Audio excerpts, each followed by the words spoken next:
Give you $3 million right now, would you be Of upset? course not. Do you think many people would be I upset? hope not.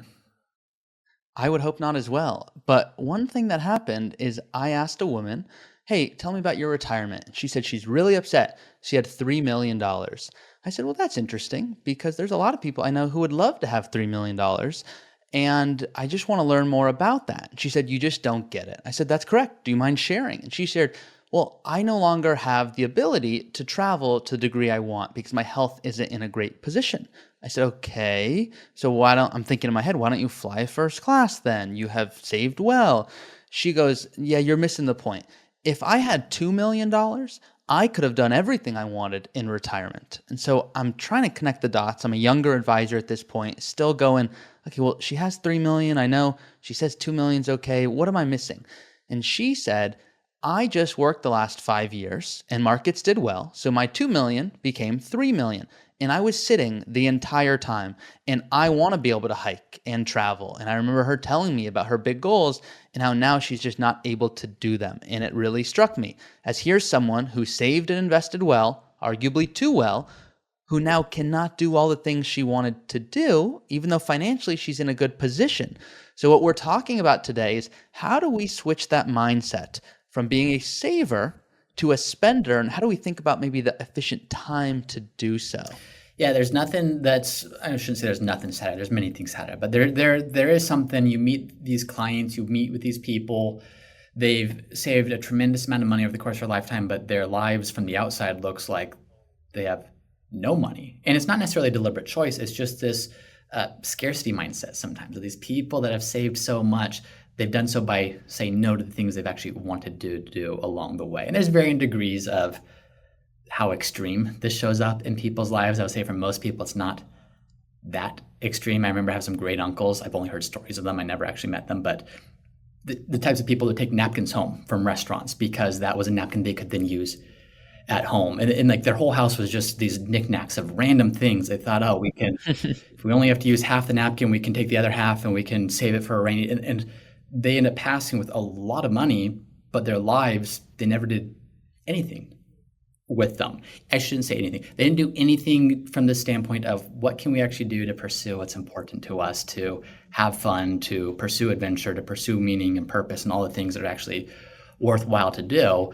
And I think too often for people, there's a sense that money becomes the goal. The accumulation of money becomes the goal. And at some point, we're going to magically hit this point where everything feels more comfortable and easier and we've arrived. And I think at a certain point, you start to realize this arrival fallacy. You never actually arrive anywhere. You never actually feel any different anywhere. So it's about how do you start developing the right habits, developing the right rhythms to do the things you want to do now. How do you make sure that whatever your mindset is and your actions are, like they're bringing you closer to where you want to be? And where this really hit me first, I remember I was meeting with a couple of clients who are wonderful people. They had done well, both had built and sold businesses, and they had quite a bit of money.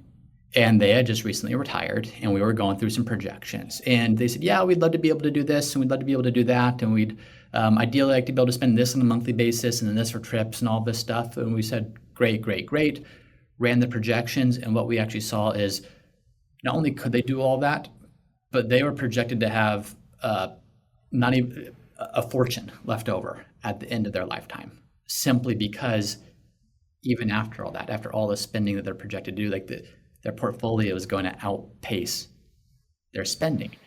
And so they saw that, and it was like a complete revelation of, oh my goodness, we can actually go spend more than we were thinking we could. We could actually do more than what we had ever imagined. And the feedback was, yes, absolutely. And it was exciting. We wrapped up the meeting and we thought, job done. They feel permission to spend. They can go ahead and do it. They happened to be vacationing in San Diego. I think it was like a couple weeks after, not too long after, and we got together for lunch. And we were getting together for lunch. And they said, James, we just had that meeting where you closed by telling us, go do whatever you want to do. These trips that you want to take, these things you want to do, full permission to do all of them. You have the portfolio and the means to do it. In fact, please go spend this because you're in a position where it can be fully supported.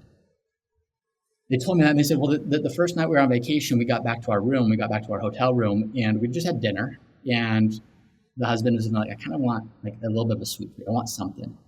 And so I went to the hotel mini bar, and there was M&Ms there. And I grabbed that bag of M&Ms because that felt like the craving that I wanted. It's perfect for that. And as I pull it up, I see on a little menu there, M&Ms, $5. And I thought to myself, that's crazy for the bag of M&Ms. He thought this to himself. That's crazy. The bag of M&Ms costs $5. I'm going to put this down. I'm going to walk however many blocks it is to a 7-Eleven and get a bag of M&Ms for $1.50 instead. And he did that. And he came back to me and he's like, it's something clicked. And why on earth, after you had literally just finished telling us we could do so much more with our money, could I not bring myself to spend an extra few bucks for a bag of M&Ms? And you could argue, well, cool. He got to go on a walk and get the M&Ms. He's not a sucker. He's not gonna over. You can make whatever argument you want. I'm not saying he should have or shouldn't have, as much as if that would have been more convenient, if that would have been more time that he could have spent there, if that would have, why not? What is that mental blocker that prevents us from being able to actually use what we've worked for to do whatever we want, whether that's convenience, whether that's travel, whether that's giving, like whatever is actually most important to us. It was this interesting story that really clicked for them and really clicked for me, that no amount of money automatically changes your mindset and makes you a different person. And yes, we need to work to get to that position. I wanted to make that message loud and clear. If you don't have any savings, this message isn't for you. The message, learn how to go spend. You're probably fine there. This is the message for people that have prioritized savings, prioritized investments in the degree, and now have trouble getting themselves to spend. There's a psychological shift that happens there. And that's a big part of what we see and work with clients, that a good retirement plan is really built upon, is learning to exercise that new muscle of spending the money, not just spending frivolously, not just spending in a wasteful way. No one wants to be that sucker that just spends money to spend money.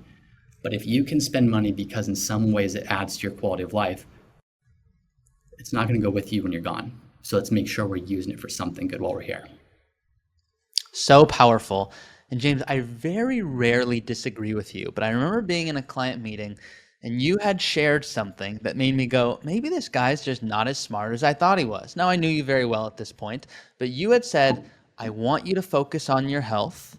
So I go, okay, James wants the clients to focus on their health and buy M&Ms. And I went, look, I'm not some nutritionist, but those don't add up. And then you went on to share this story and how they saved well and they could buy the M&Ms. And at the end of that meeting, they went, okay, I got it. So I can buy the M&Ms, and if I don't, I'm still going to be okay. And really, no matter what I do, I'm going to be okay. But wow, I have the ability to do so. And what was so powerful in this meeting, and I have a story as well to share on this that really made me go, wow, here's how we help our clients do this, is in your Root Ready podcast, where it's designed for advisors. I know there are Root clients that listen and potential clients that listen. You share, how do you be the best advisor? And you once told me, and you said it very nicely, you said, hey, Ari, the most powerful thing an advisor can do is listen and know when to shut up. And there was a meeting I had with a client, and I had shared similar feedback. You're in a good financial position. And by the way, everyone listening, James and I both recognize, if you are a great spender, you're probably, keyword there, probably not in a great position to retire early because you're great at spending. Maybe you have a great balance and you're one of the few, but we recognize you cutting the coupons and being a great saver has got you to this position where you can retire. We don't want you to be an overspender. We want you to be a successful spender. So I'm in the meeting with this client and they said, and I quote, how on earth could I look at life from the position of no matter what I do, pretty much I'll be okay? And that was the truth. If they didn't buy a private jet, that would throw off their retirement plans. But outside of that, they had saved and invested so well, and they just did not expect their business to do what it did. So I said, what would you do if I forced you to spend X number of dollars? And they just kept saying, I don't know. It was almost like it was an overwhelming question, almost like it would have been easier for them to go back to work instead of answer the question I just asked them. And I said, oh, great, then we're going to sit in silence until you come up with something. This is your time to think, and it's not pressuring. I'll sit here for an hour. And I remember They finally said, I don't know if this is the answer you're looking for. And I paused them. I said, I'm not looking for any answer, but I do want to make sure you're not mad at me later in life when you have plenty of money wishing you did more. And they said, I remember when I was in my 20s and someone bought groceries for me. And that just meant the world to me at that time. And so I would buy the person's groceries behind me. That's what I would do if I had all the money. And I said, well, how amazing. And they said, oh, yeah, but now that's making me think maybe I would do some other charitable thing. So it finally got them thinking. And it took me understanding when to shut up and be silent and give someone the space to really explore this, which you talk about often in the Root Ready podcast. And so I think it's important for everyone to recognize you don't have to have it all figured out. And if you are a good saver and now you're in a position to retire, we'll often use the M&M analogy and we'll use the light switch. If you're retiring and now you're going, okay, I know I need to spend more, I don't need you to think about it like, wow, I'm going to flip a switch and now I'm a great spender. It's more of like a dimmer. It's going to take some time to get used to spending more, and we'll encourage someone not to spend for the sake of spending, but exercises and strategies there. So I think that M&M analogy is powerful. And I remember seeing the client and thinking to myself, well, James just told them to focus on their health and eat M&Ms. What the heck is this guy about to say? The metaphorical M&M. You said two things that I'm going to reinforce. One is, I think you said jokingly, this client had a hard time thinking through, what am I going to spend? It would actually be easier for them to go back to work than it would be to spend. That's not exaggeration. Like, that's true. I think for so many people, this saving and investing and working, like, it's hard at the beginning. But once you're in that habit, once you're in that routine, once you've learned that skill set, that's kind of easy. The harder thing is not spending on what you want. It's even knowing what you want in the first place. So the second thing you said, sometimes we as advisors just need to shut up and let people kind of come to these realizations themselves. This is an exercise anyone can do right now. Is if you have no idea what you want to do in retirement, turn this podcast off right now, grab a piece of paper, and just write. Let thoughts bubble up. It's not going to come to you right away. We live in such a busy, distracted world. If you see everyone else's goals, you see these commercials, people are traveling in retirement, they're walking their dog through the woods in retirement, they're sitting on these Adirondack chairs, like whatever. That's not your goal. You've been messaged that so many times, but actually, what do you want? Is it buying groceries for the person behind you at Trader Joe's? Is it taking your whole family on a trip to the special place that you've always wanted to go to? I mean, just sit and be quiet with your thoughts and think through. And this isn't even a retirement exercise. This is a life exercise. How do you live a good retirement? Well, you live a good life. So let's bypass the retirement piece. There's the financial components of retirement planning that are needed to support that. But what do you want your life to look like? The hard part isn't spending the money. It's knowing what you want to spend the money on. And so that's a creative muscle that needs to be exercised.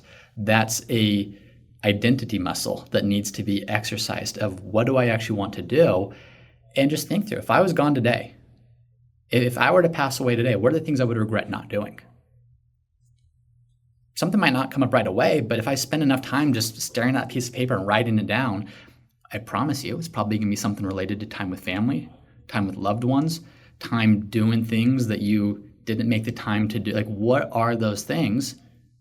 And then how can our retirement strategy become, don't regret those things. Don't regret not doing those things.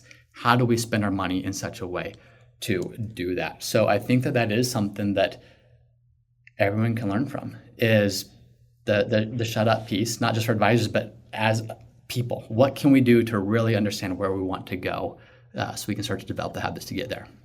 I pay a lot of money to go to physical therapy, and this is something that I talk about frequently. I love playing soccer. I go to a physical therapy office called MyoDetox, and their slogan is future-proof your body. And when you go there, they go, we do holistic physical therapy. We look at your whole body, and the first thing they say is our job is to get you out of here as quick as possible. I hope all of you guys like our content. I hope you resonate with it. But if you're writing down on that piece of paper, you've got James in your head going, okay, I'm going to leave this piece of paper once I've got a few ideas. I bet watching Root Financial YouTube content is probably not at the top of the list. Now, I hope you enjoy our content once again.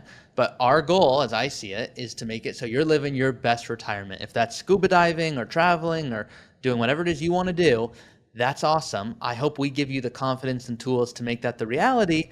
But similar to my physical therapy office, they don't want me to come all the time. They want me to go to play soccer and do what I want to do. That's how we view it. So that's what we've got for this episode. Just a few stories that hopefully give you something to think about. Anything else you want to add, James? No, I think that's it. Thanks, Ari. Awesome. So as always, guys, these podcasts drop bi-weekly on iTunes, Spotify, Google, wherever you listen to your podcasts. They're also on YouTube. So if you want to actually see us talk and interact, you can watch on Root Financial YouTube channel. On this channel, you can meet our advisors. You can see all sorts of content, and you might just find one advisor, one piece of content that really resonates with you. So if that's the case, please do comment below. We make all of our topics based off what you share below. So you can go ahead and drop a comment on YouTube, and we will look to address that in a future episode. That was a mouthful. You can see James's content on YouTube, my content on YouTube, and we will see you